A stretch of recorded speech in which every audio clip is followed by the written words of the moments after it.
Hey Moneymakers, I'm here at the JSC Regional Investments and Capital Markets Conference, and it is a packed room. Like, I've been coming to this conference for a few years now, and this is the most people I've ever seen. Like, they can't even get any parking. And I think that sends a good signal that investor confidence is returning to the markets here in Jamaica. Stay tuned, we're going to be bringing you highlights from the conference and what you can look out for in 2025.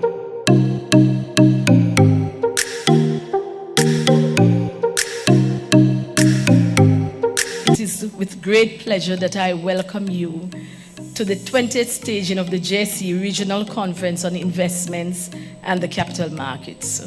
I strongly believe that this gathering, which by design is scheduled for the beginning of the year, really plays an instrumental role in setting the tone for the financial markets across the Caribbean by engaging executives, impacting board agendas, and influencing governments. Bharat Anand, who is the vice provost at Harvard, was here in Jamaica last month, and he was also a professor at strategy at HBS while I was there, and he says, if you want growth, innovate. If you want exceptional growth, connect. And it's amazing to see such extensive and impressive group of attendees this evening, and I'm excited to see what will come from the connections that will be made over the next couple of days. When you think about our relative size in the world, it really makes me proud that Jamaica has had a stock exchange for 20 years. A stock exchange that has demonstrated all the qualities of good governance, a stock exchange in which Jamaicans, and I dare say the world, have confidence, a stock exchange that has delivered performance over the years. In January of 2023, the government announced that Jamaica was going to adopt a Twin Peaks regulatory model. Now, under this model, the Bank of Jamaica is intended to be the prudential regulator for both the banking sector, which it currently regulates, and all of the non-banking sector, sections of which it doesn't regulate from a prudential perspective. The Financial Services Commission is intended to now be restructured to focus as the authority on conduct, right, which really is around consumer protection. And the fact is that many segments of our financial services sector is in its nascent stages. There's a lot of work to be done. We've made a whole host of progress, particularly over the last 10 years, but there are many things that we're just getting around to. Consequently, we will need a regulatory environment that is very mindful of that fact and is willing and able to grow and change with us as the financial services sector. Speaking now from my own perspective, us as securities dealers, as we innovate. Finally, the adoption of the model in the right way aligns with the regulatory framework that exists in many developed markets, and we believe this could enhance our overarching reputation as a financial services hub, right, which is an objective of ours, a strategic objective as a country. Hi Ramon, so you just spoke about investment strategies for 2025 and beyond. What's like the number one thing that investors need to know right now? So I think, from my perspective, it's hard to choose one thing, right? There's a lot of uncertainty that's surrounding the investment landscape, but that's typical. Right? I think investors who are focused on Jamaica need to recognize that Jamaica's long-term story, looking out even beyond just 2025, is a fantastic one. The fact is that we have come from a precipice, from the edge of a precipice economically to where we are today. We have a very vibrant market. We have the most vibrant market in the Caribbean. And the companies listed on that market, many of them are showing evidence of not only recovery, but prospects for significant growth. So the number one thing that I'd say to investors is now is the time to get a little bit more confident. Right? So those who have been shying away, sitting on the sidelines, I think 2025 is a year to get very constructive and re-emerge from where you've been hiding. I think we're seeing that just by the turnout at this conference. Like a lot of people are here, much more than last year. I agree. I completely agree. I was very surprised as well, and it's clear that people want information and they want to hear what's going on, right? They want to understand whether the things they have surmised themselves are, they want to see if people are going to reaffirm them. So I think it's an excellent way to kick off the year. It has always been. I think there's a lot more good news this year to report than last year. Now, to encourage businesses to modernize and retool their facilities as well as for investment in technology, we're considering the implementation of accelerated capital allowances. This measure would support enhanced productivity and competitiveness, especially in key industries that drive our economy. And 6, my administration has always been very supportive of the capital markets, whether it is the support for the junior market, the reduction in stamp duties and transfer taxes, or reduction in the tax on dividends. Now, I can't say too much at this time, but we are exploring a reduction in the rate of tax on dividends from the current rate of 15%.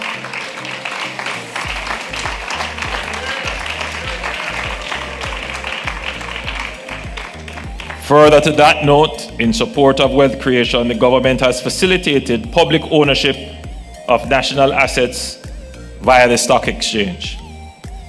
In the same vein, the government, and we're doing more, the government will very soon be divesting its 20% shareholding in Trans-Jamaica Highway Limited, held through the National Road Operating and Construction Company, NROC.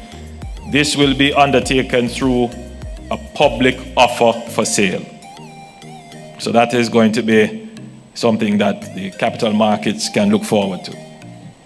Also, later this year, the Port Authority of Jamaica will be divesting a percentage of its BPO assets, again through a public offer for sale on the Jamaica Stock Exchange.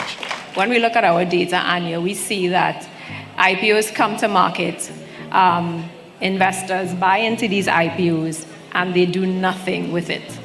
They're not active participants in the market. So we now have to look closely at that pool and get them to come back to the market and be active participants in the market and add to that steady flow of activity in the market. So investor education, as Marlene said, is not really just a core niche of the market. It's actually looking at the full market, new and existing shareholders and investors, and getting the right message out to them so that they actively participate in the market and add to wider market development.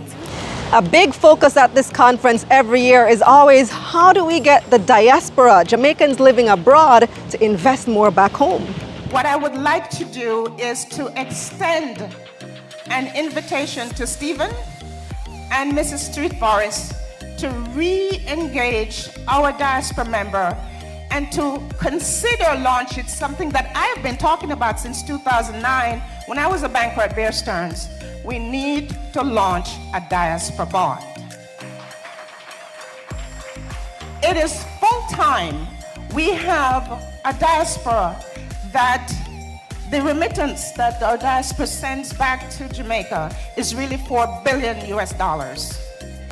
That is not peanuts. And so it is time for us to engage the diaspora and launch our diaspora bond. Yeah. So I heard you mention during your presentation that you really would like to see the diaspora bond become reality. This has been in talks for years upon years upon years. Why hasn't it happened yet, you think? Yeah, so you're correct. This has been in talks since as far back as 2008, and that's a long time. And it's a fantastic question. Why have this not happened yet? I think it's because we don't understand how a diaspora bonds work. So you have, of course, persons in the diaspora are very excited about this and want to see it happen. And then you have persons locally that, is a little hesitant, and, they ask questions. Some questions are very viable questions, but you have persons also just immediately shut down and say, no, this is not Israel. Forgetting that Israel is a small state. Right. And Israel have done this, a million times over. Not in the literal sense, and so has India. I think that the time has come. I mean, we saw all the energy and the buzz around, during the week.